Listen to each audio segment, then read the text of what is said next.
Listo. El doctor Luis Ávila va a tocar el tema que es la acción de incumplimiento. El doctor Luis Ávila es abogado por la Pontificia Universidad Católica del Ecuador, máster en Derecho Constitucional por la Universidad Andina Simón Bolívar, sede Quito, máster en Ciencias Políticas por la Flaxo, tiene un diplomado en Derechos Humanos por el Instituto Wallenberg de Suecia, diplomado en Justicia Indígena e Interculturalidad por Flaxo, ocupó varios cargos públicos y tiene más de 50 publicaciones individuales y colectivas sobre derechos humanos, justicia, interculturalidad, justicia indígena, derechos de la naturaleza y de los animales, en filosofía del derecho, y actualmente es activista de AJP, docente de posgrado y abogado en libre ejercicio. Doctor, es un gusto que pueda participar con nosotros, tiene el uso de la palabra.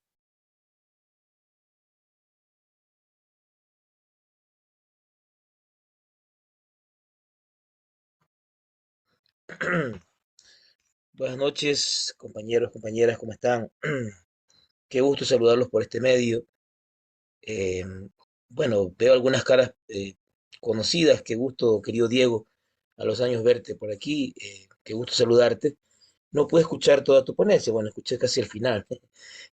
Creo que es importante también, pues, hacer una conexión un poco con lo que acaba de exponer Diego y en la medida de poder entender un poco mejor esta esta acción de incumplimiento, que es un poco el motivo y objeto de mi ponencia.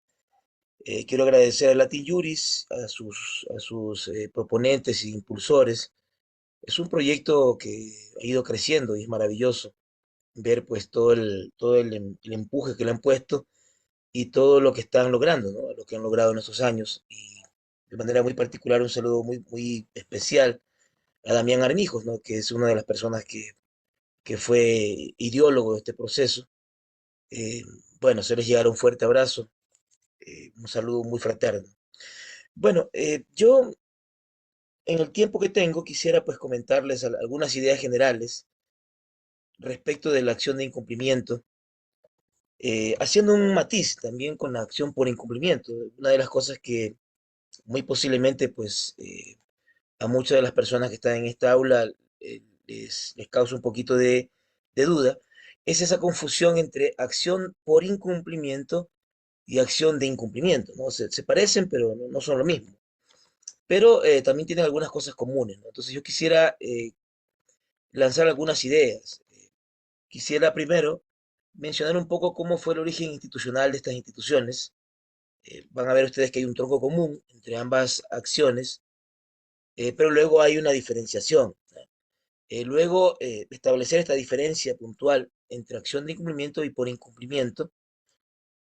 Y en una tercera parte, pues mencionar lo más importante respecto de la acción de incumplimiento, que es un poco lo que nos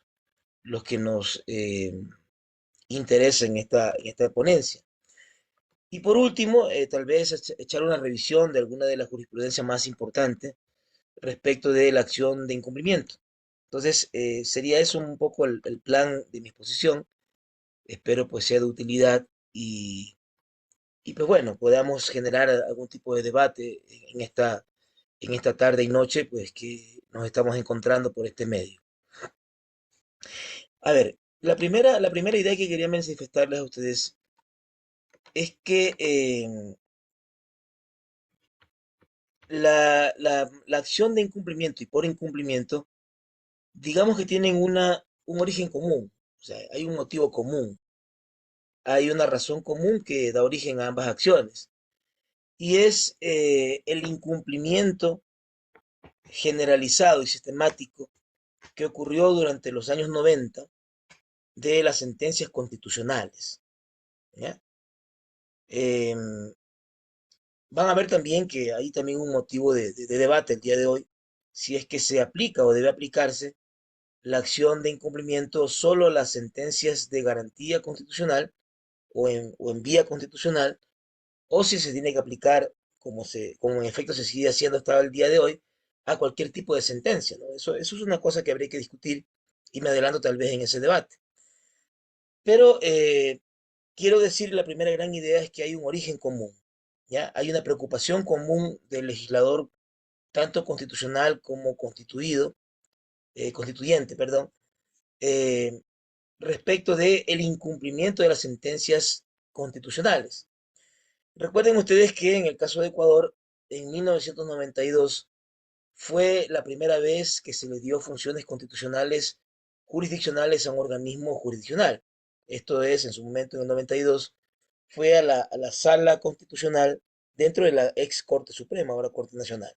¿Ya? Entonces, allí fue la primera vez que se le dio funciones de control constitucional incidental y abstracto. El primero no era tan claro, el segundo estaba un poco más desarrollado en la normativa que se le, se le, se le realizó a favor de la competencia de esta sala constitucional. Pero luego, como se creó el Tribunal Constitucional en 1996, después de la consulta popular que desarrolló Sixto Durán Ballén, básicamente se dio inicio formalmente a el sistema de justicia constitucional que conocemos hasta el día de hoy. ¿Ya? Por supuesto, ha ido variando, ha ido cambiando, como lo vamos a ver también, de manera muy somera, pero digamos que la inauguración del, del sistema de justicia constitucional, es decir, del control jurisdiccional de la constitucionalidad y de la justicia constitucional a través del sistema de garantías, eh, formalmente ocurre en el 96, ¿no? Por supuesto, si ustedes quieren ampliar un poco esto, van a ver que algunos autores dan cuenta de un sinnúmero de antecedentes, en el caso de Ecuador, del control jurisdiccional en 1945, en la Constitución del 67, en el 78, en algunos organismos que en vestigio ya venían haciendo no solo garantías, sino también control constitucional, control abstracto, ¿no? Entonces, pero bueno, eso lo dejo, si ustedes quieren revisarlo con mayor detenimiento, pues ahí está la obra de Ramiro Borgi Borja, está la obra de Alejandro Ponce Martínez. Hay un libro muy interesante sobre la legitimidad de la justicia constitucional que se hace en los 90, que es de Luis Fernando Torres, el ex asambleísta social cristiano, un político muy conocido. Eh, Y si ustedes quieren revisar un poco más estos antecedentes, pues ustedes van a encontrar allí algunas de estas ideas que yo les comento. Pero en todo caso, formalmente, el control jurisdiccional de la constitucionalidad y el sistema de garantías constitucionales con acción de amparo, como la más importante, se dio en el 96. Entonces, hasta ese entonces, si bien es cierto, había una preocupación de la doctrina en el caso de Ecuador y en toda América Latina, ¿no? Particularmente en Uruguay, donde tal vez proviene todo el desarrollo, todo el desarrollo normativo de los procedimientos adjetivos, de todos los procedimientos en todas las materias del derecho procesal en América Latina, respecto del incumplimiento de las sentencias de manera general, siguiendo un poco la preocupación que ya tenía en los años 40 Carneluti, Chovenda, Wasp en Europa. A pesar de ello, creo yo que también en el caso de Ecuador, eh, cuando durante la época de los 90 comenzó a funcionar el Tribunal de Garantías Constitucionales, perdón, el Tribunal Constitucional, eh, se hizo notorio que gran parte del problema de la justicia constitucional era el incumplimiento de lo ordenado por los jueces en materia constitucional. No solo del Tribunal Constitucional, sino de cualquiera de los jueces que conocían garantías, ¿no? En el caso particular, en aquella época, básicamente en acción de amparo, ¿no? También luego, posteriormente, ocurrió eso en la acción de acceso a la información pública y el habeas data, pues que también fue una creación normativa un poquito anterior a la Constitución de 2008. Entonces, el gran problema que se daba era que el Tribunal Constitucional, recuerden ustedes que en aquella época era un tribunal de apelación, no como ocurre ahora, que es un tribunal de cierre, ya no era un tribunal de precedentes ni de sustanciación de acciones extraordinarias, sino que era un tribunal de apelación respecto de la acción de amparo. Una de las grandes preocupaciones que había era que todo lo decidido por el Tribunal Constitucional se incumplía. ¿Ya? Entonces, solo por mencionarles un caso, ¿no? Cuando yo trabajé en la Corte Constitucional, había el caso de un general, creo que era el general Saavedra, si no me equivoco, quien había denunciado en su momento, en los años 90, la compra ilegal de armamento al gobierno argentino. ¿Ya? Entonces, como lo había hecho público, el Comando Conjunto de las Fuerzas Armadas le dio de baja diciendo que no había seguido la línea de mando y por tal razón, al llevarlo esto a los medios públicos, le destituía. ¿Ya? Entonces, este general planteó en su momento una acción de amparo en esta transición que había entre el Tribunal de Garantías Constitucionales, que había sido creado en el 45, y el nuevo Tribunal Constitucional. Entonces había una etapa de transición donde no estaba tan claro cuál era la competencia del nuevo Tribunal Constitucional. Entonces, el Tribunal de Garantías Constitucionales, que estaba en transición todavía, a convertirse en Tribunal Constitucional, conoció esta situación y intentó, en aplicación de la competencia que tenía antes de la reforma del 96, intentó de alguna manera tratar de declarar la violación de esos derechos. ¿Ya? Y llegó a la conclusión, eso no estaba muy claro en cuanto a su competencia, pero dijo que se habían violentado los derechos de este general, razón por la cual tenía que restituirse al cargo, ¿no? Se lo hizo de manera general. ¿Ya? Cuando ya se estableció el Tribunal Constitucional, en este caso particular que les comento, eh, el Tribunal Constitucional no pudo ejecutar lo ordenado por el Tribunal de Garantías Constitucionales porque básicamente no tenía competencia, ¿no? Una competencia formal. Y el Tribunal Constitucional, básicamente en los escritos que los abogados de este general le hicieron conocer, dijeron que este Tribunal Constitucional no era competente, ¿ya? Para ejecutar lo ordenado por este Tribunal de Garantías Constitucionales, ¿ya? Pero no se atrevió a decir de que eventualmente este tribunal no era competente, ¿no? No lo dijo claramente.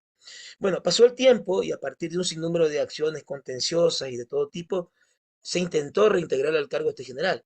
¿Ya? Llegó el 2008 y en el 2008 se reconoció en la Constitución la acción de incumplimiento, perdón, por incumplimiento, y luego, como lo vamos a ver en la Ley Orgánica de Garantías Constitucionales en el 2009, se crea un artículo particular que habla sobre el cumplimiento de las sentencias. No es tan claro si se refiere solo a las sentencias constitucionales o a cualquier sentencia, ¿no? Entonces, por eso la jurisprudencia de la Corte desarrolló, digamos, jurisprudencialmente eh, una acción de incumplimiento para diferenciarla de la acción por incumplimiento, que es la que está en la Constitución y en la ley, y creó, digamos, un procedimiento jurisprudencial, ¿ya? Que es lo que conocemos el día de hoy como acción de incumplimiento. ¿Ya? Y además se le extendió a cualquier tipo de sentencia, no solamente sentencias de garantía constitucional, sino también sentencias ordinarias, ¿ya? E inclusive sentencias que no generaban efecto de cosa juzgada en definitiva, ¿no? Sino que inclusive ustedes podrán observar lo que he venido desarrollando en su momento de la Corte Constitucional, también tomó sentencias de primera instancia, de segunda instancia, que eventualmente pues no se habían cumplido, ¿ya? Y que habían sido ejecutoriadas. Entonces no solamente se tomó las sentencias de garantía constitucional en vía constitucional, sino cualquier sentencia, ¿no? Incumplida en el sistema ecuatoriano. Entonces, en el caso que les venía comentando a ustedes, se le ocurrió pues a sus abogados presentar una acción de incumplimiento, ¿no? Cuando ya estuvo establecida la acción vía jurisprudencial, ¿ya? Y allí, en esta acción de incumplimiento, se dijo, pues, como en efecto ocurrió a partir de la interpretación que se hizo de la Constitución en su etapa de transición, así como de la nueva Ley Orgánica de Garantías Jurisdiccionales. Y la Corte no solo que admitió a trámite la acción presentada a favor de este general, sino que además dijo que se había incumplido, ¿ya? Pues finalmente se reconoció que este Tribunal de Garantías Constitucionales en transición a convertirse en Tribunal Constitucional sí tenía competencias para poder ordenar, digamos, la declaración de violación de derechos, ¿ya? Dándole más o menos una naturaleza parecida a la que tiene el día de hoy la acción de protección, ¿ya? Entonces, la Corte Constitucional, al haber fallado a favor de este señor, ordenó inmediatamente el reintegro al cargo y el pago de indemnizaciones y también el reconocimiento de todos los méritos que tenía este general o que lo hubieran beneficiado al general si no hubiera sido destituido de manera inconstitucional, digamos, violando sus derechos. ¿Ya? Pero fíjense que a pesar de eso, había pasado ya, creo que si no me equivoco, en ese momento, que era 2013, cuando yo estaba en la Corte Constitucional, habían pasado, creo, si no me equivoco, algo más de 30 años, ¿ya? 27 años, 30 años, ¿ya? El tema es que, a pesar de que teníamos ya la acción de incumplimiento que además se estaba declarando que se había incumplido una sentencia que había declarado la violación de derechos de este general. Sin embargo, el Ministerio de Defensa y las Fuerzas Armadas, como instituciones, se negaban a restituirle al cargo porque decían ellos que se hacía imposible ejecutar lo ordenado por la Corte Constitucional. ¿Ya? Entonces se comenzó más o menos a dar lo mismo que ocurría en los años 90, donde el Tribunal Constitucional no podía ejecutar lo ordenado en sus sentencias, ¿ya? A pesar de que en el 2008 se le da amplias facultades a los jueces constitucionales, a todos, ¿ya? Van a ver que, excepto para el tema de destitución, hay una sentencia que se da en el 2008, si no me equivoco, en el cual se establece que solamente la Corte Constitucional puede ordenar la destitución, ¿ya? Pero el resto de facultades coercitivas, correctivas o disciplinarias dentro del proceso las puede aplicar el juez ordinario y no solamente la Corte, ¿ya? Pero excepto la destitución, es una medida fuerte, la más fuerte que existe en el sistema, solamente la podría plantear la Corte Constitucional. Y esto ocurrió porque recuerden ustedes, en su momento, a través de una acción de amparo, todavía no protección, se destituyó en su momento, se cesó en el cargo a, al presidente del entonces Consejo de la Judicatura, que era Benjamín Ceballos, una persona que entiendo ya murió, ¿ya? Pero se destituyó a través de una acción de protección, porque la propia Constitución de 2008 establecía que si no se podía cumplir un mandato constitucional ordenado por un juez constitucional, pues este juez podía destituir a la autoridad, ¿no? Que se negaba a cumplir. Pero como esto ocurrió de manera tan grave, imagínense, un juez de primera instancia, en el caso de este que les estoy comentando, que es un juez de primera instancia de Pichincha, que destituyó a la máxima autoridad del Consejo de la Judicatura de su momento, el del 96, y que estaba en funciones todavía para el 2008, ¿ya? Entonces, en ese contexto se dio este caso y por tal razón la Corte Constitucional restringió para que la destitución solamente fuera otorgada o decidida por la propia Corte, ¿ya? El resto de facultades coercitivas, entre ellas multas, entre ellas autos particulares de cumplimiento, eh, o cualquier otra medida, inclusive el uso de la fuerza pública, ordenado por un juez constitucional, podían ser medidas para poder garantizar el cumplimiento de las sentencias constitucionales, ¿ya? Les quería decir esta primera idea porque hay que diferenciar, digamos, esta preocupación que existía desde siempre sobre la inejecución e incumplimiento de sentencias generales, ya que les digo, eso viene desde los años 40, con grandes pensadores de su época, y que también, pues en el caso de Ecuador, inclusive se sigue manteniendo hasta el día de hoy, ¿no? En el caso del COGEP, el Código Orgánico General de Procesos, creo que es la primera norma procesal que intenta de alguna manera establecer un poquito mejor una vía de ejecución de sentencias ordinarias, ¿ya? A través de un procedimiento en el cual se establece un mandamiento de ejecución. Ustedes lo pueden desagregar, entiendo yo, pues, eh, porque a pesar de que no es motivo de esta ponencia, pero digamos que esa preocupación es distinta a la ejecución e incumplimiento de las sentencias constitucionales, que es un poco lo que llevó al origen de la acción de incumplimiento y de la acción por incumplimiento en el caso de Ecuador, ¿ya? Entonces, esta es la primera gran idea. Es decir, la primera gran idea es que si bien es cierto, hay un origen común entre la acción por incumplimiento y la acción de incumplimiento, hay algunas diferencias, ¿no? La diferencia, por un lado, va a que viene también una preocupación por el incumplimiento de sentencias generales, que ya les digo, eso llevó al COGEP, eso tiene su propia lógica, están ahí problemas allí. Y por otro lado, el incumplimiento e inejecución de sentencias constitucionales que se dio durante los años 90, particularmente que perjudicaba al Tribunal Constitucional, ¿ya? Pero también, por supuesto, a los jueces de instancia, ¿ya? Entonces, ahí surge, en este origen común, surge la acción por incumplimiento y la acción de incumplimiento. Como yo les comentaba, la segunda idea que les quería comentar a ustedes es que el origen institucional, digamos, como tal, es decir, determinado por el legislador, en realidad fue de la acción por incumplimiento, esa es la que está regulada en la Constitución, ¿ya?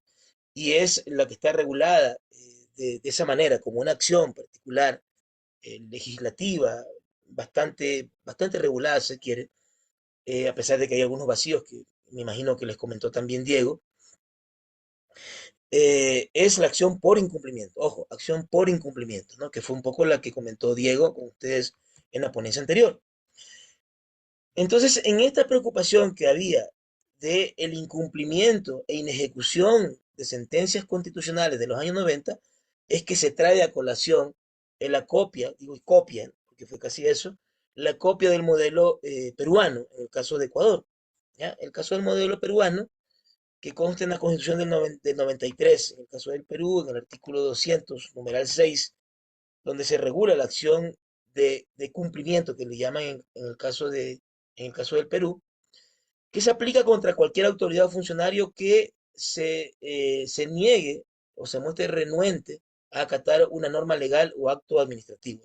Así está puesto en términos muy generales en la Constitución del 93, que es una constitución posterior al advenimiento, digamos, del presidente Fujimori y que lleva a una crisis institucional que por supuesto se logra arreglar con algunas normas, entre ellas el Código Procesal Constitucional Peruano. ¿Ya? Entonces, en este periodo en el que se publica la Constitución del 93 de Perú, ¿ya? Y esta crisis institucional política que afecta a los compañeros peruanos, finalmente esto lleva a la destitución y a la renuncia del presidente Fujimori y todo lo que ustedes ya conocen, y a partir del año 2000 hasta 2004 se crea una comisión que da a luz, me parece a mí, eh, la norma procesal más importante y mejor desarrollada en América Latina sobre un procedimiento constitucional.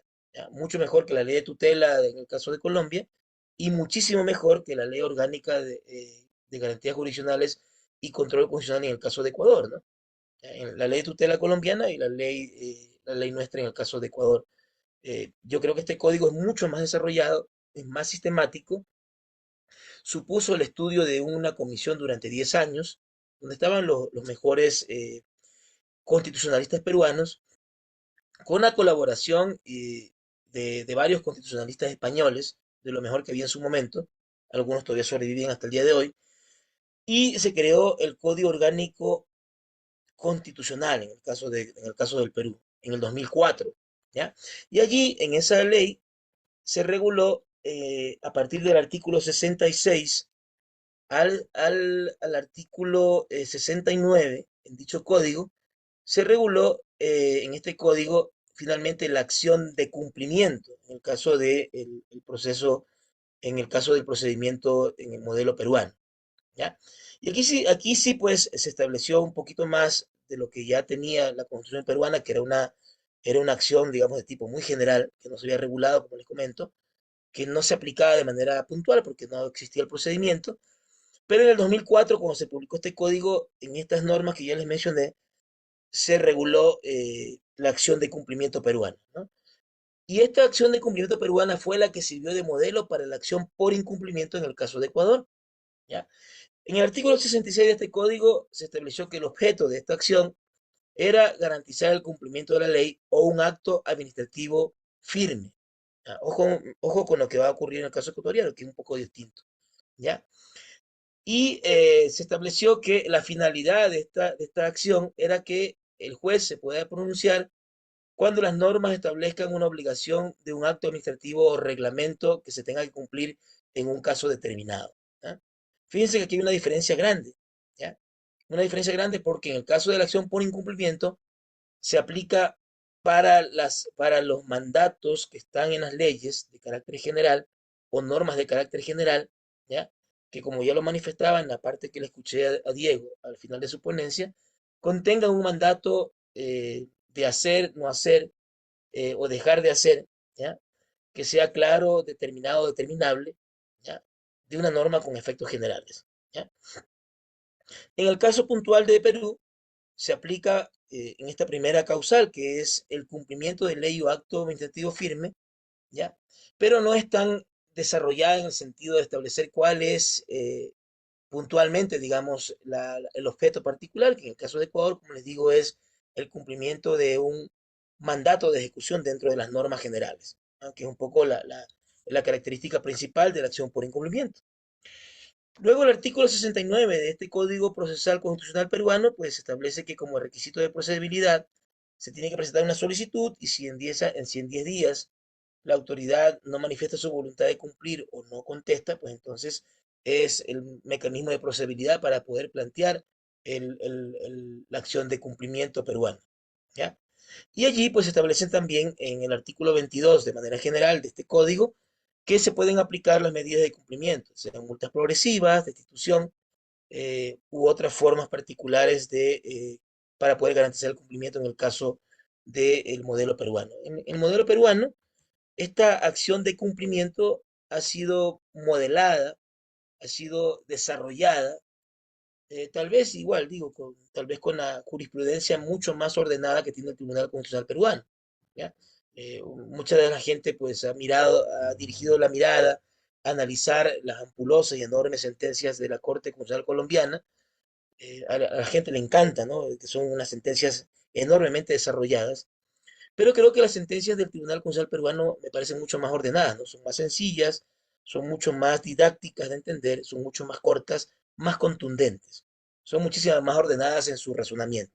Entonces, si ustedes quisieran revisar cómo esto ha evolucionado, el caso de Perú, las sentencias desde 2004 del Tribunal Constitucional peruano, pues hasta el día de hoy, estamos hablando de 18 años de jurisprudencia, pues han ido modelando y han ido estableciendo un sinnúmero eh, de criterios jurisprudenciales para poder aplicar de mejor manera esta acción de cumplimiento. Es decir, ahí se ha desarrollado mucho más, inclusive pues de lo que ha podido desarrollarse en la región, acciones parecidas a la acción de cumplimiento peruana, ¿ya? Pero bueno, entonces quería comentarles esta segunda idea, pues de dónde vendría esta acción por incumplimiento, ¿ya? Porque, les digo, este fue el modelo que se tomó para el caso puntual de Ecuador, donde se regula la acción por incumplimiento y la acción de incumplimiento, ¿no? Me voy a hacer cargo más adelante de explicarles de la acción de incumplimiento, que es lo que me pidieron pues para esta ponencia. Pero bueno, la tercera idea que quería comentarles, entonces, es cómo pues se introdujo eso en el caso de la Ley Orgánica de Garantías Jurisdiccionales de Ecuador, ¿ya? La acción por incumplimiento y cómo también se desarrolló jurisprudencialmente la acción de incumplimiento, que es un poco el motivo de mi demanda, de mi ponencia, perdón. Antes de decirles particularmente cómo terminó siendo diseñada la acción de incumplimiento, que es la que me corresponde, quisiera decirles una cuestión general, ¿ya? En esta tercera idea que quería manifestarles. Y es que esta preocupación por el incumplimiento, ¿ya? De las sentencias constitucionales que llevó a la acción por incumplimiento, no solamente era por el incumplimiento de sentencias, sino también por la inejecución de sentencias. Creo que son dos fenómenos distintos. El fenómeno de incumplimiento es distinto al fenómeno de inejecución de sentencias, ¿ya? Es decir, el primero me parece que se refiere a un incumplimiento total de algo, ¿ya? De una norma general, en el caso puntual de la acción de incumplimiento de una sentencia, ¿ya? Pero además también hay un fenómeno distinto, que es la inejecución de una sentencia constitucional. Es decir, algo que se ordena que se cumpla dentro de un proceso, pero que no se ejecuta de manera adecuada. Creo que son dos cosas distintas, ¿no? Una cosa es incumplir y otra cosa es no ejecutar. ¿Ya? ¿Cuál es la diferencia? Que en el caso del cumplimiento hay un mandato concreto de cumplir y en el caso de la inejecución, digamos, no se termina de cumplir de manera particular lo ordenado en ese mandato de ejecución. ¿Ya? Digo esto porque verán, esto es importante porque en el caso de Ecuador, en el artículo 21 y el artículo 22 de la Ley Orgánica de Garantías Jurisdiccionales, se hace un intento, recuerden que esto es parte de las normas generales para el procedimiento dentro de la Ley Orgánica de Garantías Jurisdiccionales, ahí están todas las normas generales aplicables a todas las garantías y a todos los procedimientos, inclusive de control abstracto, constan el artículo 21 y 22, que son dos artículos poco conocidos y poco aplicados en el caso de nuestro país, particularmente por los abogados litigantes. ¿Ya? Ya les voy a comentar. ¿Qué regula el artículo 21 y el artículo 22? Lo que regulan, a pesar de que el artículo 21 tiene como nominación, dice allí, ¿no? El artículo 21 de la ley orgánica dice cumplimiento, ¿no? Está como título, ¿no? Que se lo puso en la ley particular, ¿ya? Y el artículo 22 habla sobre violaciones procesales, ¿ya? A pesar de que esto habla del cumplimiento y violaciones procesales, en realidad se refiere al proceso de ejecución de sentencias, ¿ya? Esto es importante conocer porque, fíjense, el proceso de ejecución de sentencias es distinto a la acción por incumplimiento y es distinto a la acción de incumplimiento, ¿ya? Esto es importante saberlo por lo siguiente. Eh, si ustedes tienen, esto es una cosa muy común, verán, esto es sumamente común, muy común. De hecho, inclusive el día de hoy llegué a un acuerdo con unos clientes respecto de una sentencia de personas que fueron favorecidas en primera y segunda instancia, ¿ya? De trabajadores de la salud por el tema de la ley de apoyo humanitario, la ley orgánica de apoyo humanitario, ¿no? ¿Ya? Y sucede que en la primera instancia ganaron y a pesar de que el artículo 24 de la ley orgánica dice que cuando se apela no se suspende la ejecución de la sentencia, fíjense la diferencia entre la ejecución y el cumplimiento. La ejecución es algo dinámico que está en el momento con un mandato previo y lo otro en cambio es cuando ya se ha realizado el incumplimiento, se evidenció que no se va a cumplir, ¿ya? Y por tal razón tenemos que ir a algo extraordinario que es llevarlo ante la Corte Constitucional. Es decir, quisiera decir que el procedimiento que está en el artículo 21, y van a ver que también tiene relación con el 22 de la ley orgánica, en realidad es un procedimiento especial de ejecución de sentencias constitucionales, ¿ya? A pesar de que dice el artículo 21 cumplimiento, ¿ya? No hay que confundirse, ¿no? Entonces, en este procedimiento del artículo 21, que es un procedimiento para la ejecución, se da en el momento en el cual el juez ordena a partir de haber declarado la violación de derechos determinados mandatos particulares de reparación, ¿ya? Entonces, dice el artículo 24 que no se suspende la ejecución por la apelación presentada, ¿ya? Entonces, se tiene que ejecutar lo ordenado por el juez. Eso es una garantía a favor del ciudadano en los temas constitucionales, ¿ya? Entonces, les comentaba de este caso de la Ley Orgánica de Apoyo Humanitario. La primera instancia ganaron los compañeros en la acción de protección y dijeron, reintegren, en el plazo de 45 días tendrá que realizarse el concurso de méritos de oposición y otorgarles el nombramiento definitivo en aplicación de la Ley Orgánica de Garantías Constitucionales, ¿ya? Entonces, en apelación que presentó el Estado, ¿ya? En la segunda instancia vuelven a ratificar lo ya ordenado en la primera instancia. Dicen, se ratifica, se niega el recurso de apelación presentada por el Ministerio de Salud Pública y se ratifica en todas sus partes y en todo lo ordenado en la sentencia de primera instancia del juez tal del Cantón Quito de la provincia de Pichincha, ¿ya? Entonces, ellos ya ganaron en primera y segunda instancia, ¿ya? De hecho, yo les comentaba a estos posibles clientes, entiendo que ya estamos por llegar a un acuerdo, les comentaba que en primera instancia ellos debieron haber activado con su abogado la vía de ejecución. ¿Ya? ¿Por qué? Porque ellos ganaron en primera instancia. ¿Cómo se activa la vía de ejecución? Pidiendo la ejecución a la entidad accionada, pidiendo la certificación, la copia certificada de de la primera instancia, de la sentencia de primera instancia, para ordenarle que ellos ejecuten, ojo, ejecuten, no cumplan, ejecuten lo ordenado en el mandato de ejecución de la sentencia de primera instancia, porque eso dice el artículo 24, independientemente del recurso que haya planteado el Estado, ¿ya? La mayoría de instituciones, no todas, no ejecutan, ¿no? Hay instituciones más antiguas, como el Ministerio de Salud Pública, el Ministerio de Educación, son renuentes. El Consejo de la Judicatura, que tiene mucho poder, se niegan a ejecutar la sentencia de primera instancia.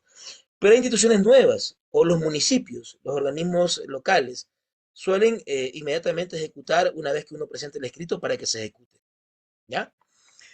¿Qué pasa cuando no se ejecuta? Se tiene que aplicar el artículo 21 que estoy mencionando. Se tiene que comunicar al juez respecto de que no se ha ejecutado y por tal razón que ordene los autos que considere necesarios para que se ejecute lo ordenado por el juez en primera instancia, ¿ya? Que puede llegar inclusive a ordenar, eso tampoco está muy claro, pero hay jueces, me ha pasado en algunos casos, que hemos logrado que ordenen una multa de un salario mínimo vital que se tiene que pagar por día de inejecución de la sentencia, ¿ya? Aplicando el procedimiento del artículo 21. Es decir, si la autoridad no me ejecuta lo ordenado por el juez, aplico el artículo 21 e inicio la vía de ejecución en primera instancia, ¿ya? Pero supongamos que no haga caso, ¿ya? Y ya me llega a la segunda instancia, como el caso que les estoy comentando de estos clientes.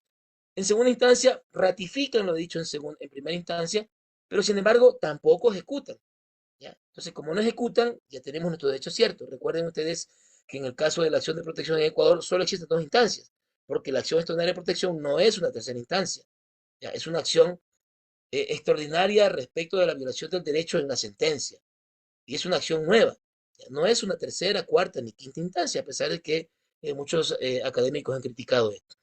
Pero en todo caso, una vez que tenemos la sentencia en segunda instancia, pues nuestro derecho está totalmente cierto, no puede ser modificado. Por tal razón, inclusive el propio artículo 58 de la ley de garantías dice que se tiene que, como requisito, tener la ejecutoria de la sentencia antes de que se presente la acción extraordinaria de protección. Justamente por eso, porque es un procedimiento adicional, es otra acción, ¿ya? Pero entonces yo ya tengo mi derecho absolutamente cierto. Pero ¿qué sucede con el caso de los compañeros que les comenté? Sucede que el Ministerio de Salud Pública se niega a ejecutar sobre la idea de que se declaró inconstitucional y además ya se derogó, según ellos dicen, se derogó ya la Ley Orgánica de Apoyo Humanitario en esta cuestión particular. Y por tal razón, ellos se niegan sistemáticamente a ejecutar algo que ya se ganó y que fue ordenado por el juez de segunda instancia. Entonces, allí tendríamos que iniciar, si no se inició, como en el caso que les comento, la vía de ejecución de acuerdo al artículo 21 de la Ley Orgánica de Garantías Jurisdiccionales. Ese es el procedimiento. Y es un procedimiento poco conocido por los abogados litigantes, subutilizado. Y les digo que sí funciona, ¿ya? Lo que pasa es que hay que conocerlo y hay que plantearlo, ¿ya? Pero los quería mencionar porque hay que diferenciarlo de la acción por incumplimiento y de la acción de incumplimiento, ¿no? Que es un poco lo que me han pedido que hable esta noche con ustedes, ¿ya? Pero es importante decirlo porque este procedimiento es un híbrido, ¿no? Pero es un procedimiento pequeñito que es un procedimiento para garantizar la ejecución de la sentencia. Ojo, ¿no? Ejecución. Cuando ustedes planteen este recurso, no sé cómo llamarle, este mecanismo, este recurso, esta pequeña acción sumaria que existiría, habría que determinar cuál es la naturaleza jurídica de este procedimiento del artículo 21.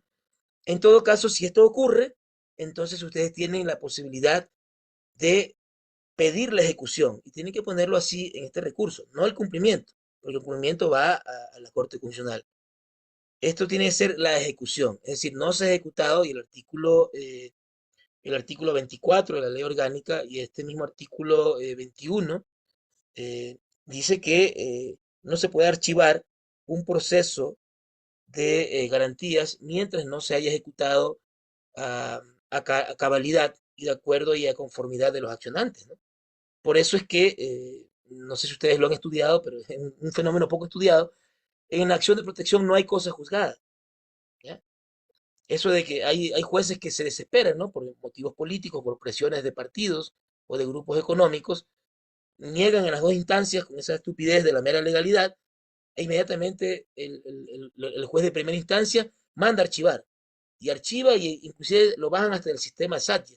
No se puede ni siquiera presentar escritos para poder presentar lo del artículo 21 y hay que hacer un sinnúmero de trámites para volver a resucitar el proceso y se niegan sistemáticamente a aplicar. ¿Por qué es importante el proceso de ejecución del artículo 21, ¿no? Que les estoy comentando? Porque esta sería la vía particular para evitar ir a la Corte Constitucional, ¿no? Y evitar que ustedes se demoren 2, 4, 5 años que podría demorar un proceso si es que es admitido, si tenemos la suerte de que sea admitido en la Corte Constitucional, ¿ya? O logramos convencerle al juez que le tocó como ponente de que forma parte de la agenda política particular de cada juez. Entonces, para evitar ir a ese procedimiento tan engorroso y tan largo, ¿ya? Entonces la vía de ejecución es un mecanismo subutilizado y que yo les garantizo funciona en un montón de casos. Además, tiene una virtud, que ustedes, si ya no les funciona el procedimiento de ejecución, ¿ya? Y el juez, que me ha pasado también, el juez se hace loco, el juez dice no conozco, no entiendo, ya le pedí a la autoridad que cumpla, qué pena no ha cumplido, o algo más estúpido que me ha pasado en muchos casos en los que dice el juez, señor, si ya le dijo que no puede cumplir, porque es imposible cumplir, qué pena, ¿ya? O no soy competente, contestan. No aplican el artículo 21, no lo conocen, ¿ya? Entonces, sobre la base de esa inejecución, voy al proceso de cumplimiento ante la Corte Constitucional. a la acción por cumplimiento. Entonces, ¿qué ventajas tengo procesales? Primero, tengo una prueba. O sea, he hecho todo lo posible porque se cumpla y no se ha cumplido. No solo que la autoridad no quiere cumplir, sino que el juez no puede ordenar la ejecución de lo ordenado por el propio juez. ¿Ya? Y además, una cuestión adicional, puedo solicitar eventualmente allí, tengo la prueba suficiente para solicitarle a la Corte, en aplicación de las sentencias ya conocidas de la Corte Constitucional respecto del error inexcusable, puedo solicitar que se declare en ese caso particular error inexcusable, negligencia manifiesta o dolo. ¿Ya? Está la prueba allí. ¿Ya? Ya activé el proceso de ejecución. No cumplió el juez, se hizo el loco, se hizo el incompetente, lo que sea. ¿Ya? Entonces tengo allí la vía procesal, inclusive para solicitar que se le sancione a esta persona, se declare el error inexcusable, dolo o negligencia manifiesta, eh, que es la sentencia de la Corte, de la jurisprudencia, que dice que ahí tiene que haber la declaratoria previa para que pueda iniciarse el proceso ante el Consejo de la Judicatura. ¿Ya? Y de esa manera, pues, podemos garantizar que se cumpla esta sentencia, ¿no? Fíjense en que en el proceso de ejecución, el juez sabe muy bien que si es que no logra ejecutar de manera racional, ordenada por las partes, en su propio mandamiento, ¿ya? Entonces, eso le puede costar el cargo. Por tal razón, este es un procedimiento muy útil y poco utilizado. ¿Ya? Una cuestión particular que les quería mencionar, hay una jurisprudencia de la Corte que es, a ver, déjenme decirles el caso particular para dejarlo mucho más claro. Es la sentencia, a ver, es la sentencia,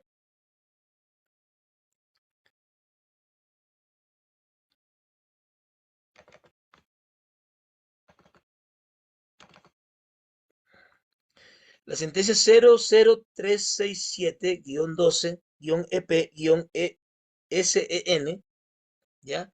Donde se establece una cosa que también es importante.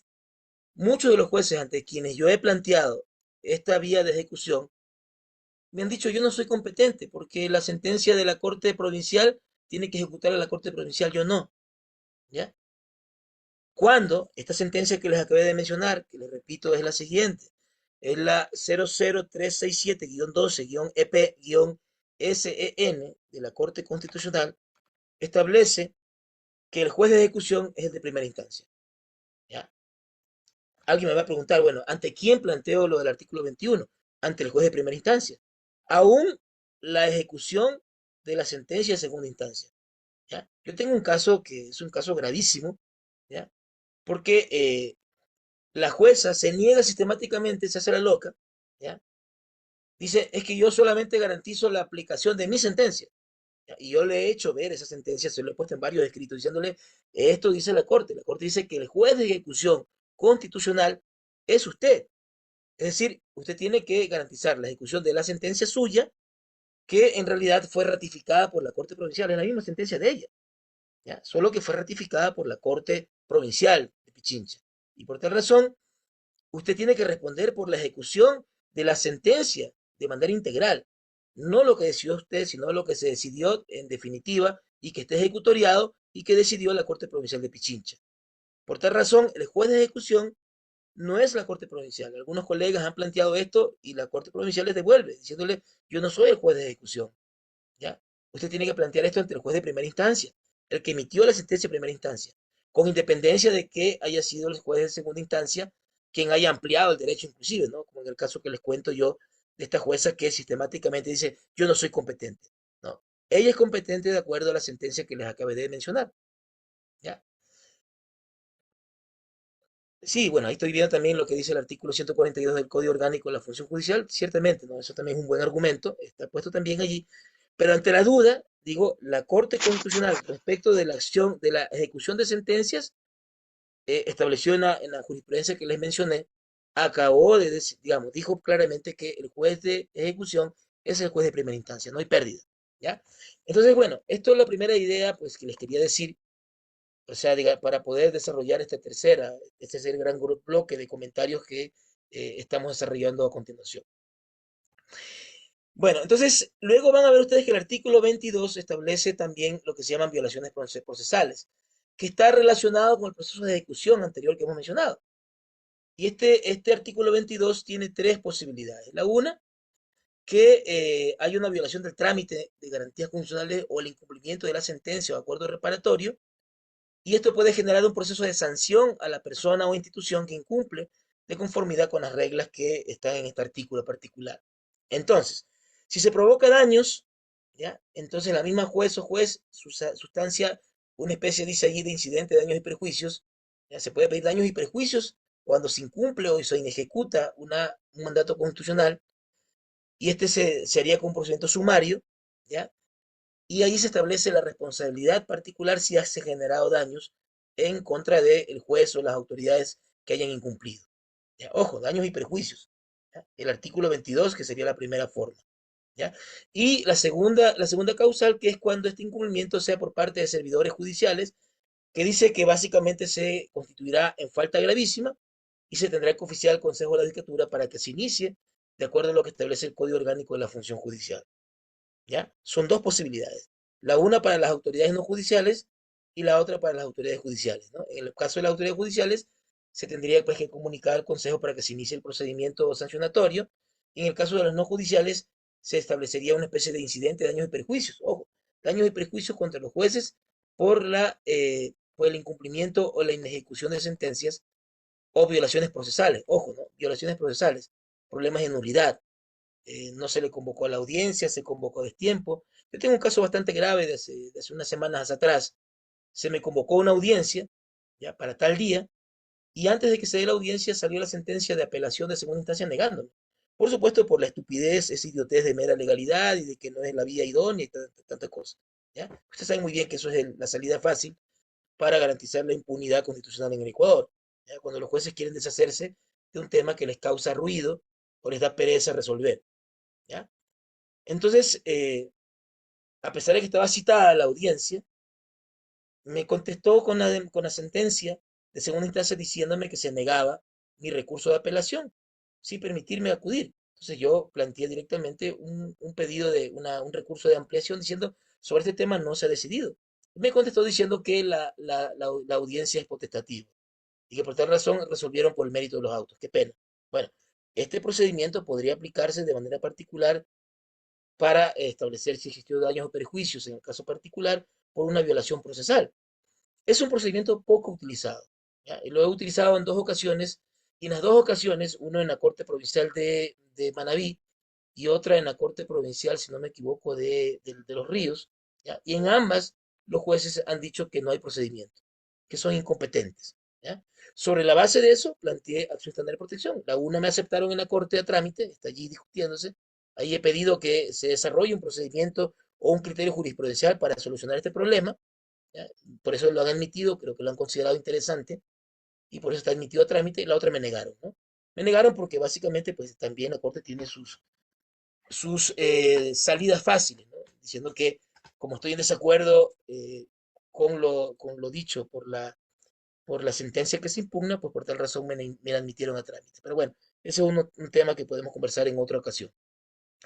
Pero bueno, entonces yo quería mencionar pues que este es un procedimiento de ejecución, perdón, de inejecución, la vía de ejecución que tendríamos que activar y que tiene una relación directa con la acción de incumplimiento, ya les digo, porque procesalmente le da fuerza a mi posible acción de incumplimiento posteriormente, inclusive para llevar inclusive a la destitución del juez, si es que no ha ejecutado bien su propio mandato de ejecución, ¿ya?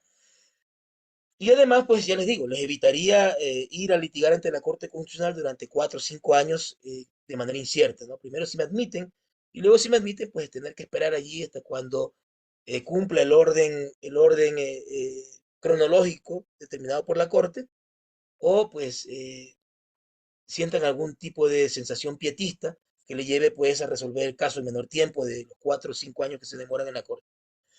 Entonces, para evitar eso, pues el proceso de ejecución es un procedimiento sumamente útil y poco conocido. ¿Ya? Bueno, como ya les habré explicado, Diego, pues luego viene la acción por incumplimiento, está regulada en el artículo 52 y 54 del Código de la Ley Orgánica de Garantías Constitucionales y Control Constitucional. Y luego, pues bueno, surge nuestra nuestra acción de incumplimiento que tiene una regulación jurisprudencial y que digo es distinta a la acción por incumplimiento. Esta, esta, esta, esta acción de incumplimiento fue desagregada de la Ley Orgánica de Garantías Jurisdiccionales de una norma general que estaba tratando de regular el cumplimiento de sentencias constitucionales. Y esto está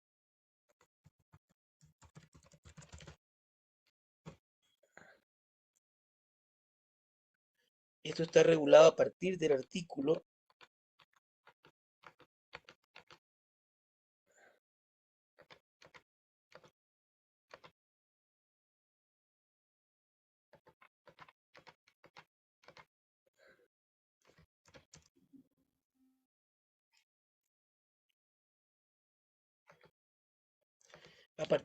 162 de la Ley Orgánica de Garantías Funcionales, ¿no? Que es un título que está nominado como incumplimiento de sentencias y dictámenes constitucionales, ¿no? Como yo les dije, originalmente la preocupación era de que se incumplían las sentencias constitucionales en los años 90 por el Tribunal Constitucional, ¿no? Y también, por supuesto, de manera general, las decididas por todos los jueces que ejercían funciones constitucionales, que eso existe desde el 96, ¿ya? Y aquí el artículo 61, 62 hasta el 65 regula, digamos, el incumplimiento de sentencias y dictámenes constitucionales. Aquí digamos, como les digo, a partir de estas normas es que se desagrega la existencia de una acción particular de incumplimiento que no está en la ley, pero que tiene un desarrollo jurisprudencial a partir de estos artículos que mencioné. Es decir, si bien es cierto, aquí no está establecido un procedimiento como una acción en particular, es la jurisprudencia de la Corte la que ha ido dando forma, ha ido modelando esta acción de incumplimiento, que básicamente se diferencia porque esta se refiere al incumplimiento de las sentencias, mientras que la acción por incumplimiento se refiere a las normas de carácter general que contienen mandatos expresos, determinados, determinables, concretos de hacer, no hacer o dejar de hacer. Entonces, aquí hay varias sentencias que creo que son importantes mencionarlas. ¿Ya? La primera sentencia que diferencia la acción por incumplimiento de la acción de incumplimiento, y de hecho creo que es la primera que desarrolla jurisprudencialmente esta idea de que existe una acción de incumplimiento a partir del artículo 162 y los que siguen de la ley orgánica, es la sentencia 0047-13-AN-SEN, donde se establece justamente esta gran diferencia. Es decir, mientras la acción por incumplimiento es sobre normas de carácter general que contengan un mandato expreso de cumplimiento, ¿ya?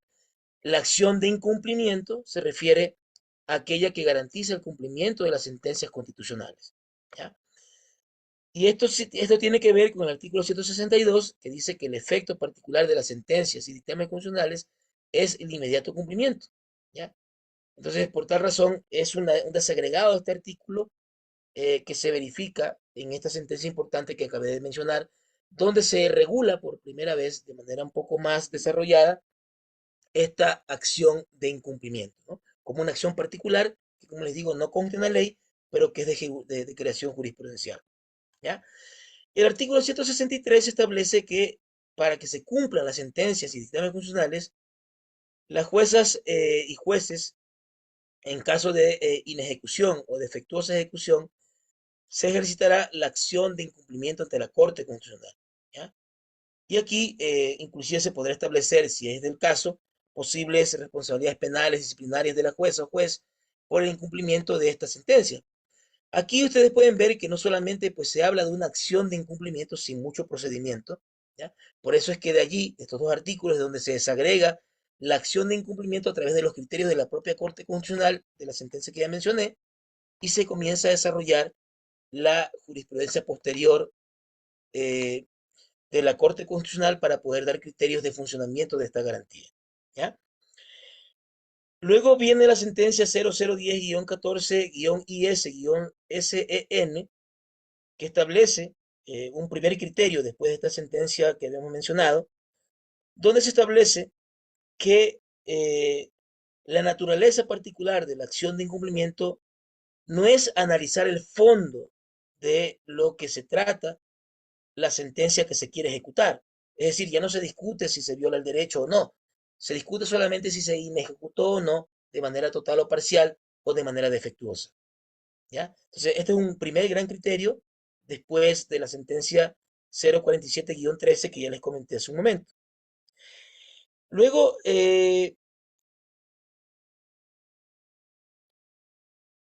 hay dos sentencias anteriores que son la 0018-12-IS-SN y la sentencia 0029-12-IS-SEN de la Corte Constitucional, donde se establecen dos criterios que fueron de alguna manera también modelando, que son anteriores a la sentencia 0047-2013, ¿ya?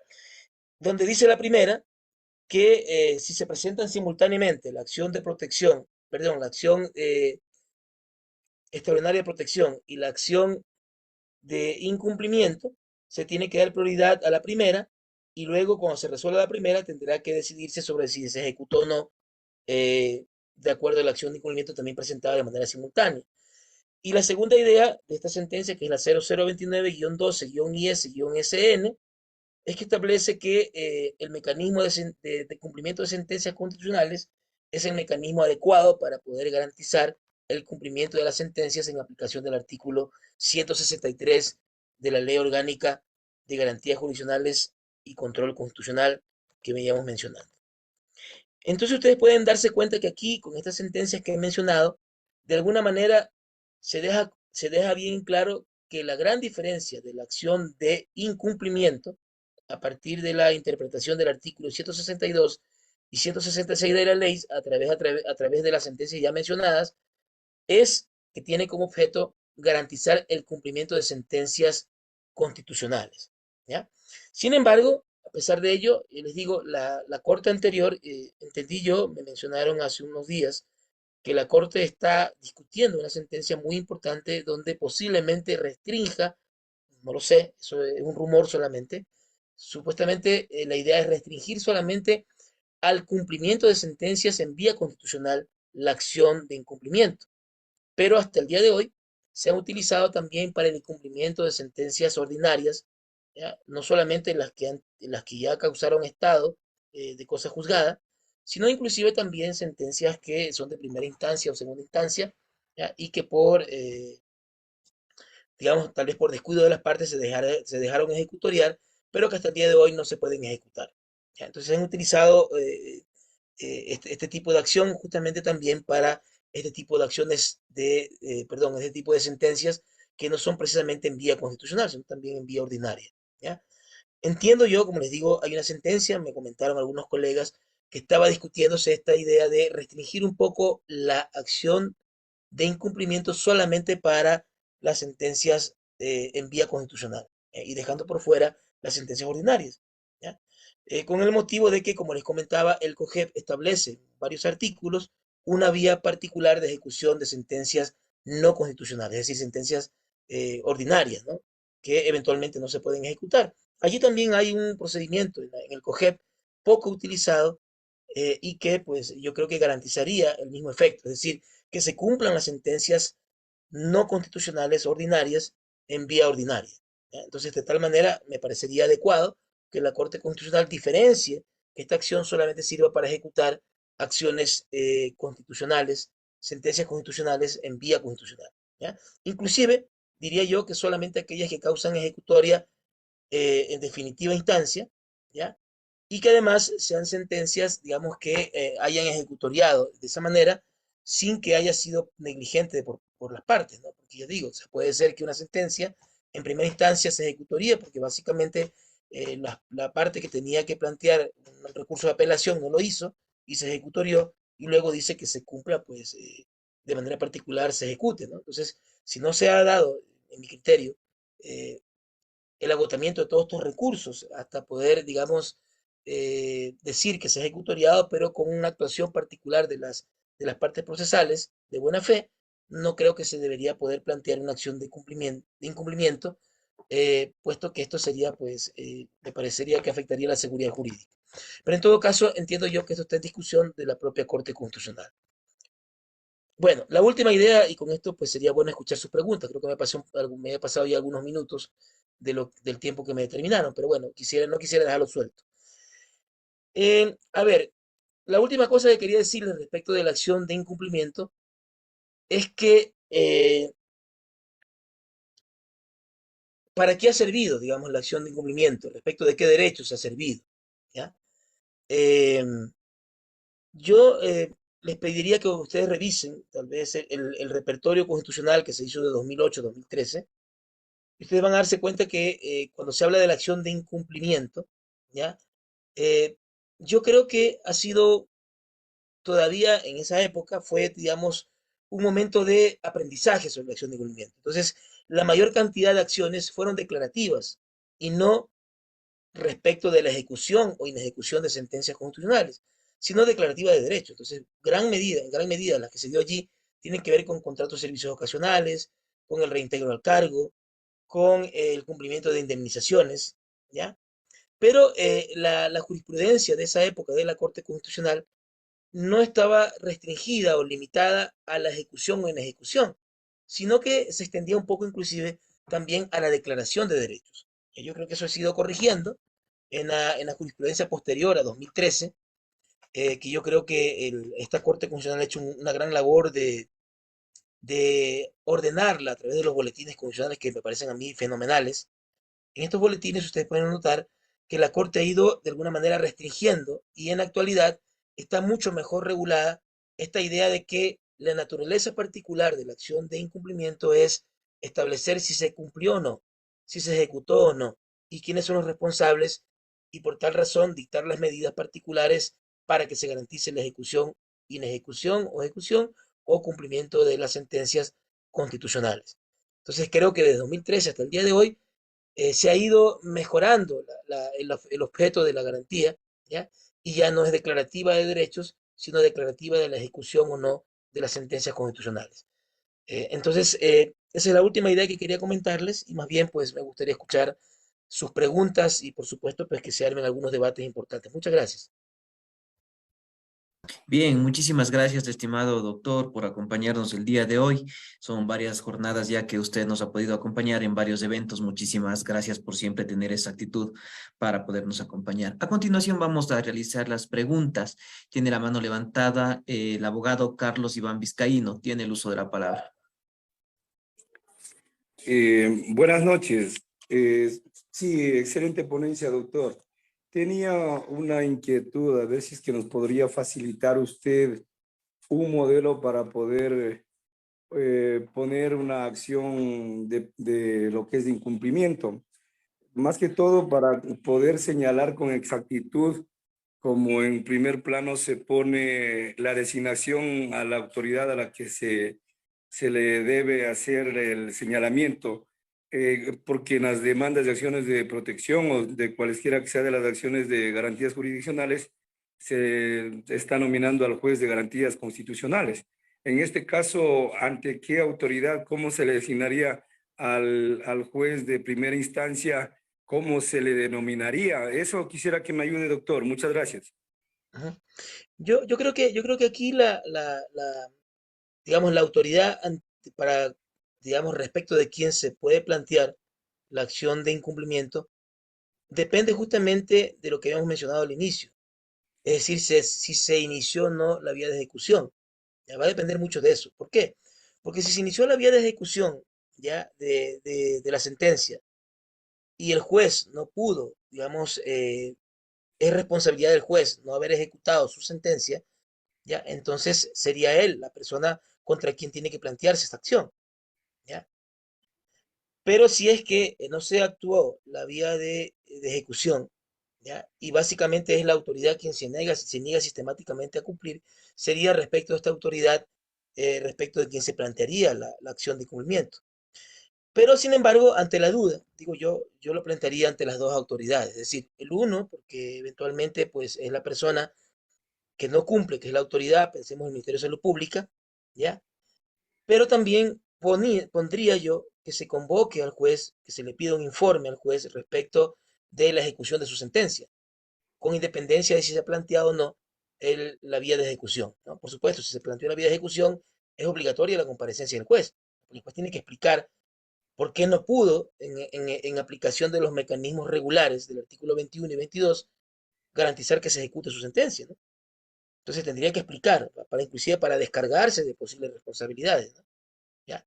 Entonces sería, digamos, aunque ya les digo, o sea, en principio el juez no es el legitimado pasivo de este tipo de acciones formalmente. Digo, esto ocurre parecido como en las acciones de inconstitucional de control abstracto, ¿no? Allí se cita siempre, por ejemplo, a la autoridad que emitió el acto que se quiere demandar la inconstitucionalidad. Entonces se cita al presidente de la Asamblea Nacional, presidente o presidenta de la Asamblea Nacional, ¿ya? Al presidente de la República, que participaron en el procedimiento de elaboración de la ley que se está impugnando de constitucionalidad, ¿ya?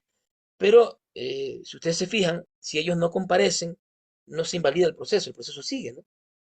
Ya, sigue no solamente por lo que determina el artículo 14, sino porque además ellos no son formalmente el legitimado activo. ¿Ya? El legitimado activo, perdón, el legitimado pasivo. ¿Ya? ¿Por qué? Porque eventualmente, digamos, de lo que se trata, el objeto de la acción de inconstitucionalidad es la norma como tal. ¿Ya? En el caso particular de la acción de incumplimiento, tampoco es que, digamos, ocurre directamente respecto del juez, ocurre respecto de la autoridad quien tiene responsabilidad por no cumplir, ¿ya? Eso es bastante claro, pero además por la propia inejecución o incumplimiento de la sentencia. Entonces yo digo, ante la duda, yo lo que plantearía eventualmente es ante las dos autoridades, ¿ya? Y más si es que la propia autoridad judicial activó la vía de ejecución. Y si necesitan un formato, por favor, pues bueno, les haría llegar eh, a través de los compañeros de Latin Juris. No tengo ningún problema. Con mucho gusto. Listo, muchas gracias. Y no se podría también aplicar a través de la norma supletoria como es el COGEB para la ejecución de lo que es de una sentencia. Claro, lo que pasa es que creo que son procedimientos distintos, ¿no? Por eso les digo que a mí me parece que si la Corte llega a regular a través de un criterio jurisprudencial que esta acción de incumplimiento solo sería para sentencias constitucionales, haría bien, ¿ya? Porque eso permitiría desarrollar en la jurisdicción ordinaria, con criterios de triple reiteración de la Corte Nacional, también la ejecución de sentencias no constitucionales.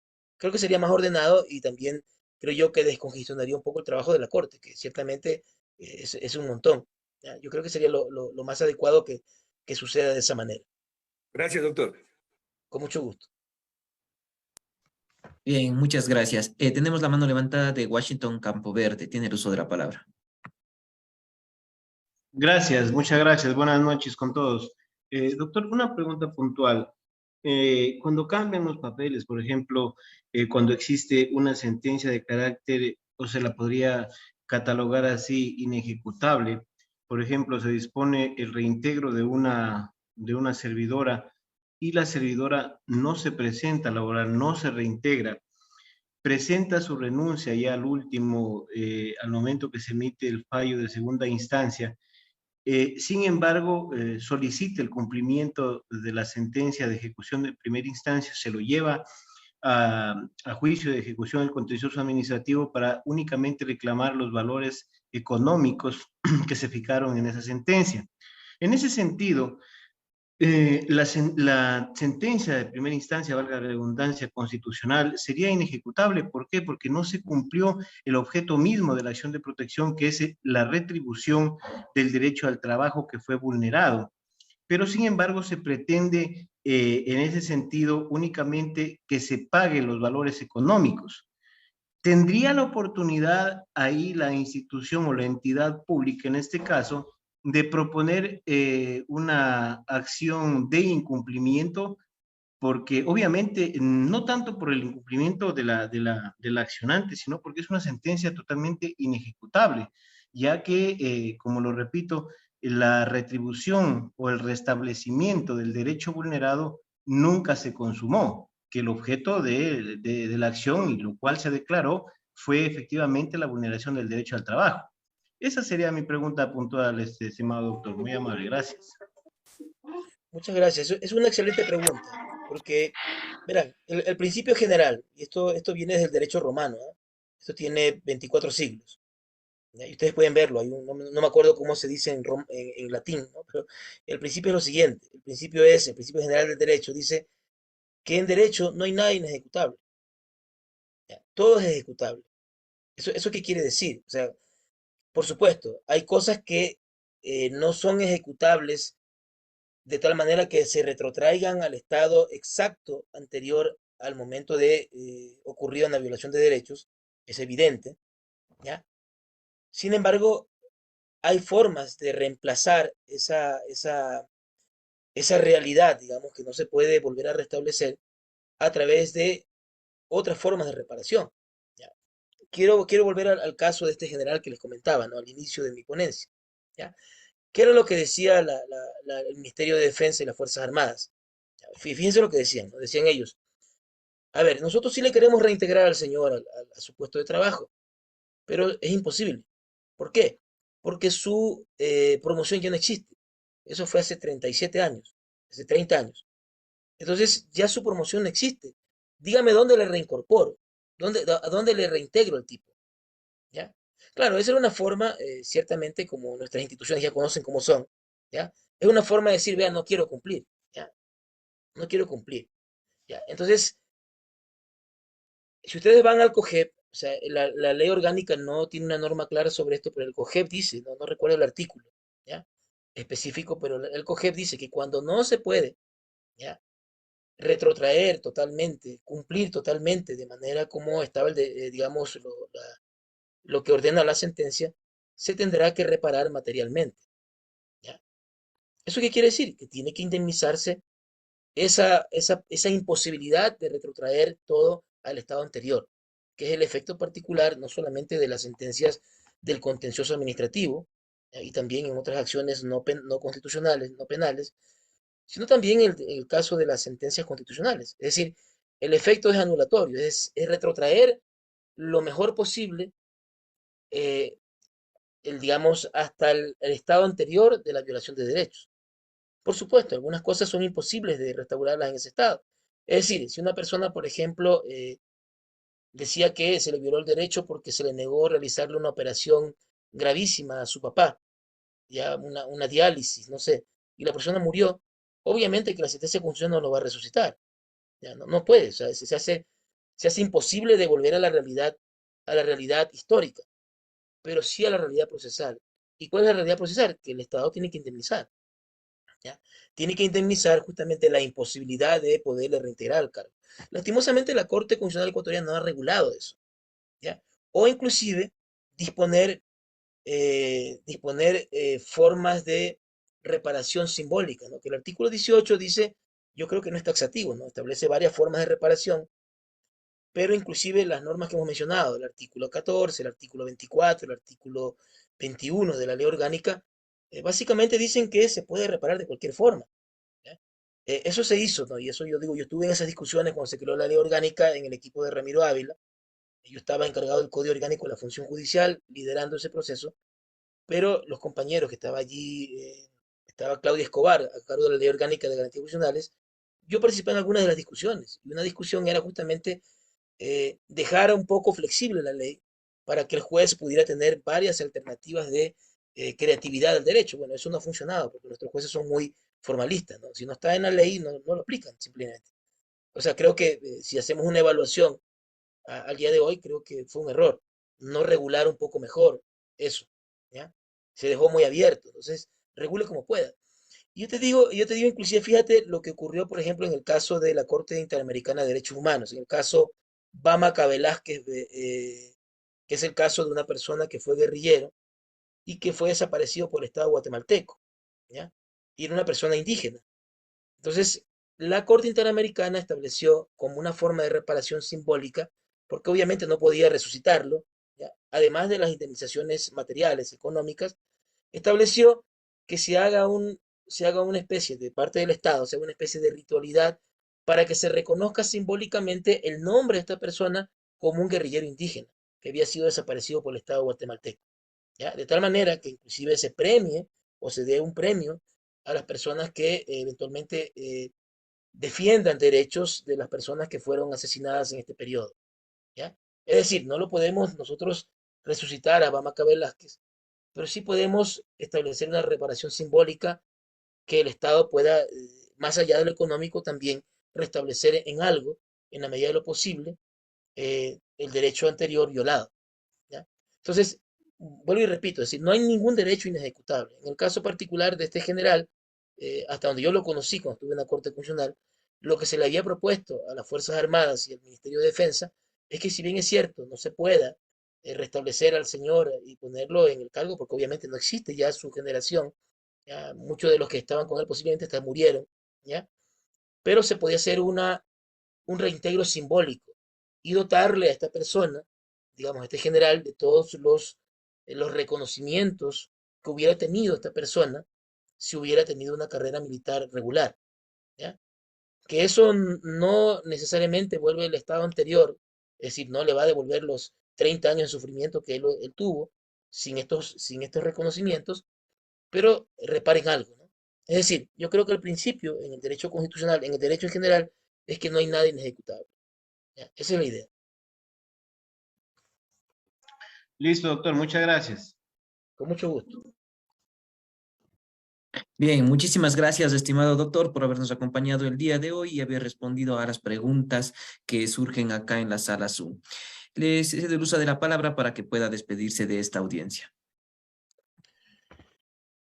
Bueno, muchísimas gracias, estimado Fernando, mucho gusto, no te conocía, qué gusto por este medio saludarte. Reitero mis saludos a Latin Juris, a Damián Armijos, a los otros ponentes de este evento, pues, y felicitarles por el trabajo, promover su trabajo también, es un gusto estar con ustedes siempre, y por supuesto, pues, invitarles a que esta iniciativa, pues, siga profundizando en contenidos, que siga difundiendo ideas, que siga formando a las nuevas generaciones y que sigan multiplicándose inclusive este tipo de propuestas, ¿no? Entonces, agradecerles a ustedes por la atención, por la paciencia y espero, pues bueno, haber discutido algunas cosas que sean útiles, ¿no? Por sobre todas las cosas, ¿no? Porque a veces el conocimiento, si no es útil, pues no sirve sino solamente para adornar las bibliotecas de los colegas, ¿no? Entonces, yo creo que lo importante es que este conocimiento sea útil para los que se dedican al litigio, a los que defiendan al Estado, o a los que desarrollan pues asesoría en diferentes niveles a nivel jurídico. Así que les dejo un abrazo fraterno, siempre revolucionario a todos ustedes. Un abrazo enorme. Muchísimas gracias, estimado Gracias, doctor. Gracias doctor. por siempre Buenas noches. aportar a la academia. No, con todos ustedes, estimados cursantes, nos despedimos. Nos veremos el día de mañana en una nueva jornada de diplomado. Que todos tengan una muy buena noche y un reparador descanso. Buenas Muchas noches. gracias, doctor. Muchas gracias con todos. Mañana. Pase bien, buenas noches.